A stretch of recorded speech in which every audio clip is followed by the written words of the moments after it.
Hi, Adam Walter of Virtual C here, and I want to talk about the current state of what's going on in the world. And I know you're tired of hearing about it. I know that we have seen about 1,000 emails and commercials and videos, and Facebook is blowing up on it. But we got to talk about the COVID and what is going on and how it's affecting the tech industry.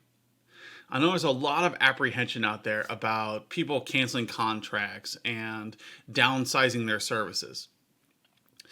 What we have to remember as technology professionals is that in the past, when we have seen times of stress in the economy, we are the ones that see a boom, that we see a little bit of an uptick in spend. It's because people are looking for more efficient ways to do things. They're looking for solutions to problems that they weren't dealing with before. So after the terrorist attack in New York, we saw over the next 5 years a massive increase in cybersecurity. The way we approached it was no longer just antivirus. We saw entire professions come out and start talking about firewall redesign and multi-layer security and security in depth. All these things that are commonplace today were brand new back then. We've been talking about them for years, but until we actually had a terrorist attack, no one really took them seriously. Fast forward to the recession around 2008, 2009. And what we saw there was they'd known about software as a service, but they never really took it seriously. It was always something that maybe we'll get into eventually. But once we hit the recession and we found out that we needed to be able to scale and we need to make predictable budgets, software as a service became this really important thing to everyone. It became something that was going to stabilize businesses and it provided a solution. Just like cybersecurity saved businesses and reduced risk, so now does software as a service do the same thing. We had virtual desktops, we had virtual appliances years before, but it wasn't until some kind of economic activity happened that people took it seriously. Now we're in 2020. We have been talking about work from home and distributed workforces for over a decade now.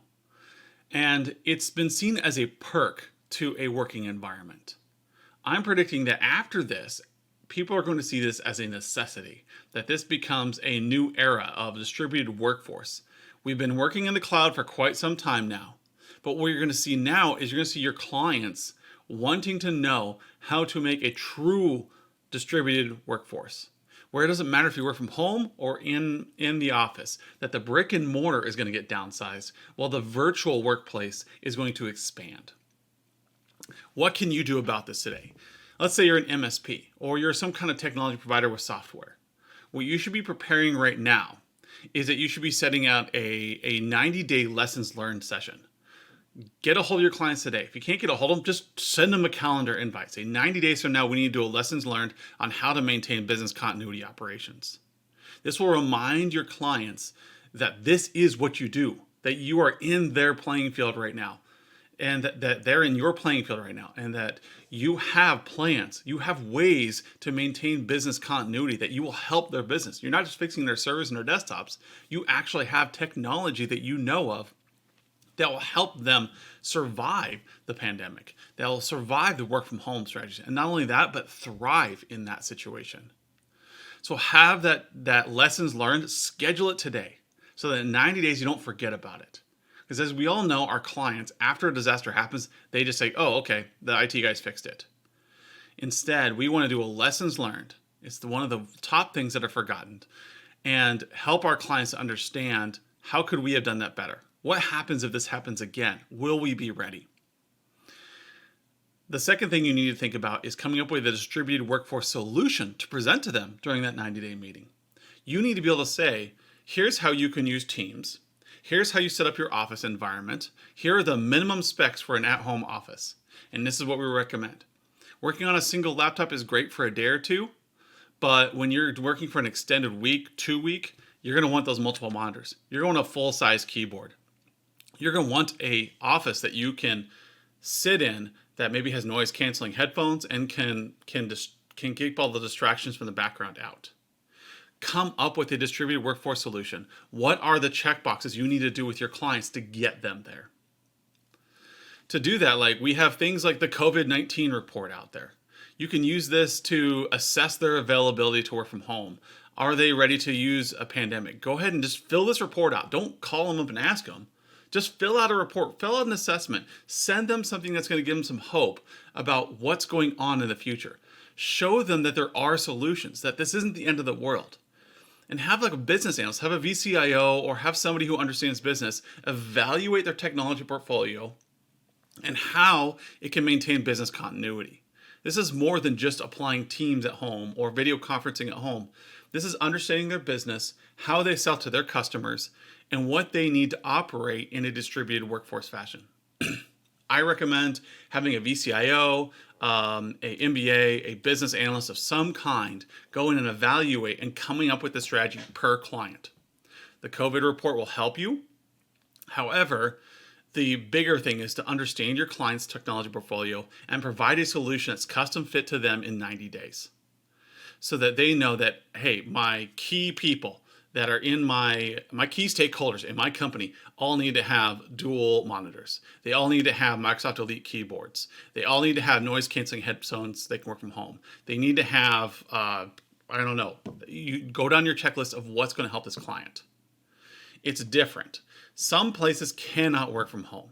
Schools in particular, like a lot of private schools, are really going to want to know how to do this. They have all the pieces, but they need you to help them put it together. And we should see a lot of grant funding come out that's going to help pay for these solutions to help minimize impact as more things like this happen. If this happens in the future, we want to make sure that we're ready for it. You guys are technology professionals. This is what you do.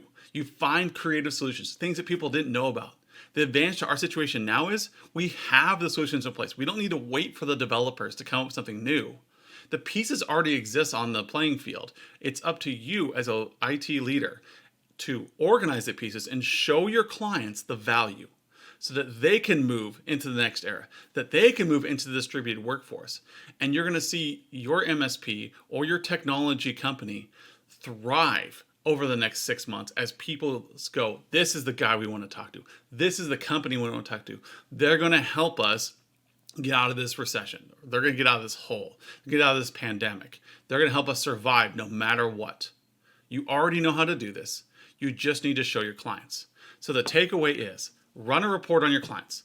Show them their readiness to work from home to survive in massive disasters like this. Send out a 90-day lessons learned session. Make sure that they know that you're going to be there and walk them through and follow up on what's going on. And if the client is signing up for that, look, just do a QBR, just do a business session, get to know them better during that 90-day session, but schedule it no matter what. Even if it's a video conference, just schedule it. And then finally, come up with a distributed workforce solution that you can present to your clients within the next 90 days. Give them confidence. Show them that you're there to help them. Show them that you have solutions that are going to get them through this pandemic, that you're not just a technology fix-it person, that you're a business solution provider, and you will help them to get to this next era. Thank you and good luck.